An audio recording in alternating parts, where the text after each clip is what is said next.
మీరు చూసే ఈ ప్లేస్కి ఒక ప్రత్యేకత ఉంది. తప్పకుండా వీడియోని ఎండ్ వరకు చూడండి. అలానే మన ఛానల్ని సబ్స్క్రైబ్ చేయడం అయితే అస్సలు మర్చిపోవద్దు.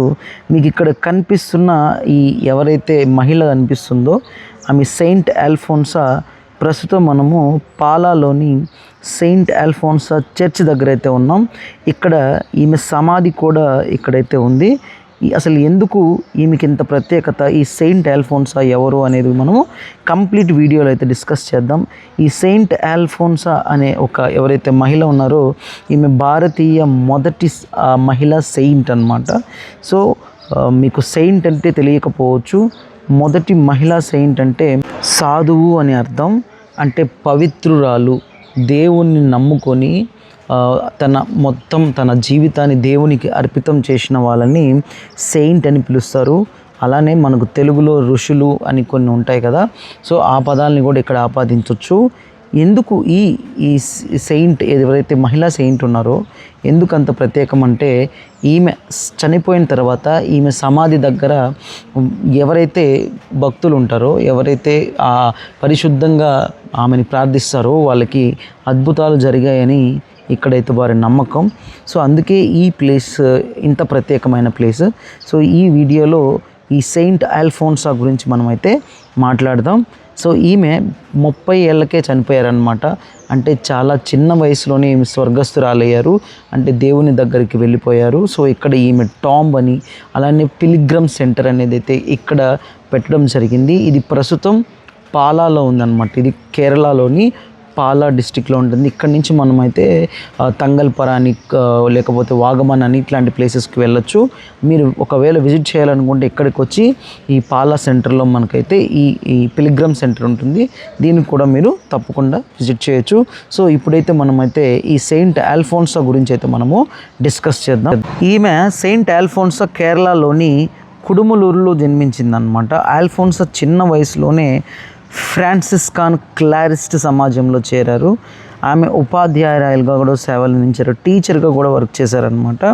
అంతేకాకుండా ఈమె జీవితాంతం అనేక అనారోగ్య సవాళ్ళను ఎదుర్కొన్నారు. దాంతోపాటు ఈ అనారోగ్యం వలన ఆమె ప్రత్యేకంగా శ్రద్ధ చూపించలేకపోయారు.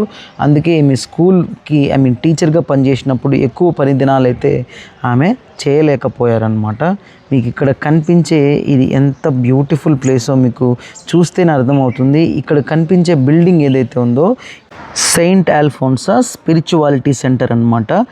ఎంత ప్రశాంతమైన వాతావరణంలో ఈ చర్చ్ని కానీ ఈ సెయింట్ అల్ఫోన్సా యొక్క టాంబ్ని కానీ ఇక్కడ పెట్టడం జరిగింది.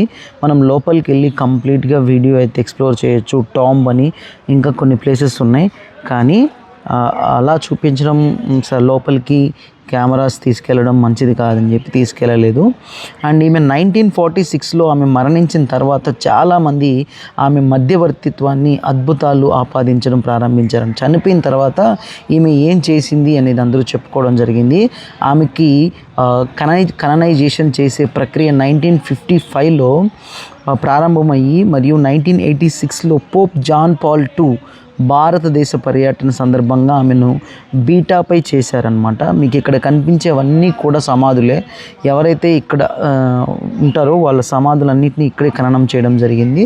సో ఈమె 1990లో ఆమె గౌరవార్థం ఒక స్మారక పోస్టర్ని రిలీజ్ చేసి, ఇది ఆమె కేరళ నుండి భారతీయ స్టాంపుపై ముద్రించిన మొదటి మహిళగా గుర్తించారు. అల్ఫోన్సా ఈమె ఎవరైతే అక్టోబర్ 12, 2008లో పోప్ బెనడిక్ట్ 16 కాననైజేషన్ చేసిన, దీనితో ఆమె భారతదేశం నుండి మొదట కాననైజేషన్ చేయబడిన సెయింట్గా నిలిచిందనమాట. ఫస్ట్ టైం కేరళలో సెయింట్ అల్ఫోన్సాను ప్రత్యేకంగా గౌరవిస్తారు. అక్కడ భరణం గణనంలో ఆమె సమాధి ఒక తీర్థయాత్ర స్థలంగా మారింది. ఆమె విందు దినోత్సవాన్ని కూడా ప్రతి సంవత్సరం జూలై 28న సిరో మలబార్ క్యాథలిక్ చర్చ్లో జరుపుకుంటారు.